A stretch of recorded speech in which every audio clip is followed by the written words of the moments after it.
Yan, samahan niyo po ako magkabit ng ceiling fan na AEROBLADES 3D CF36AB ceiling fan 36 AEROBLADES. Okay. Ayan, ito pong tubo hindi natin may kakabit na to. Hindi na, kasi hindi po pwede dahil mababa yung ceiling. Kaya tatanggalin na natin yung tubo at lalagyan ko na lang na spacer dito para hindi gumagalaw.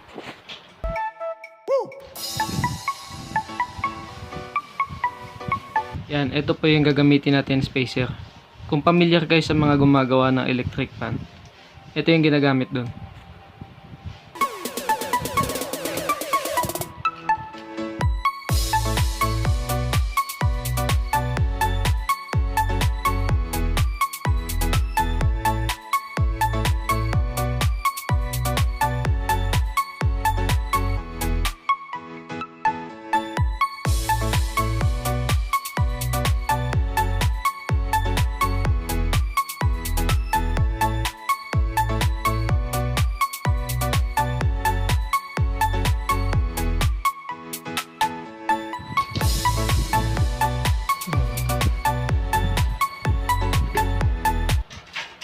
Ito yung karton na kasama doon.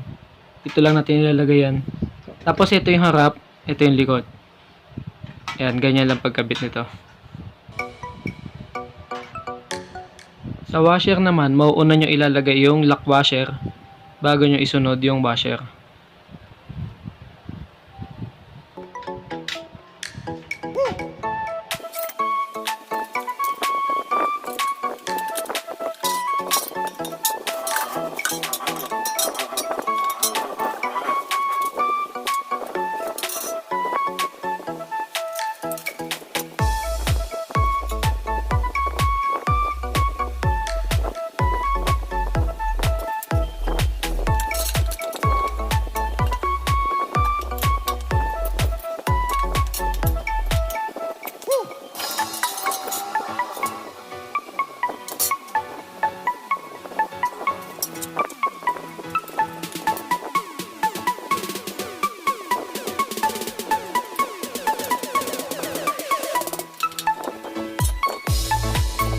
Ito naman yung pagkasabitan ng ceiling fan. Isko lang natin tong dalawa. Siguraduhin lang na matibay yung pinagkabitan. Ngayon naman, maglalatag lang ako ng plastic molding. Dito natin papadaanin yung wire na papunta sa ceiling fan at papunta sa switch.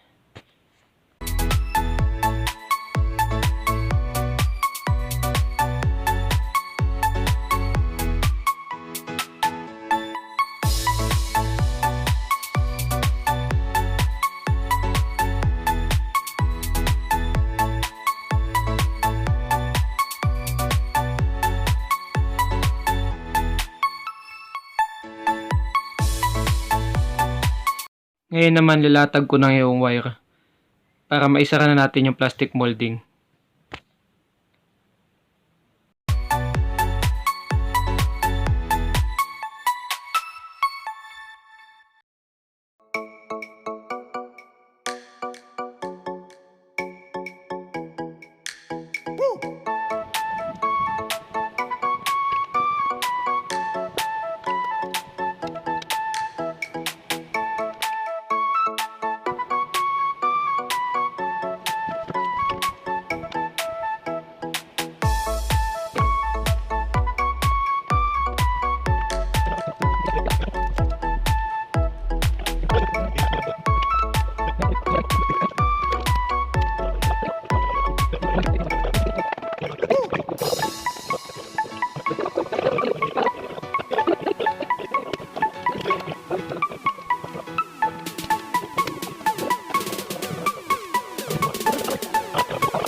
Dito naman natin i-connect yung dalawang wire. Yung isa dito galing sa ceiling fan at yung isa galing mismo sa power supply.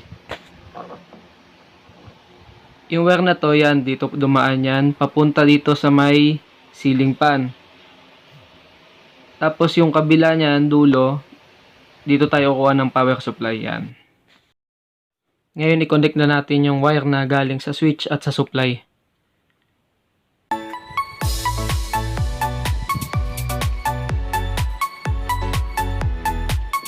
Ito na yung wire na galing doon sa ating switch at sa power supply.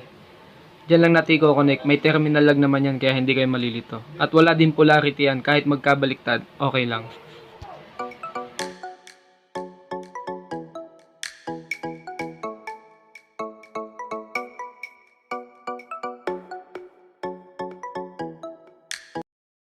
Ayan, testing time na. Tignan nyo, okay na. Umiikot na siya. Okay? Please like, share, and subscribe guys. Salamat!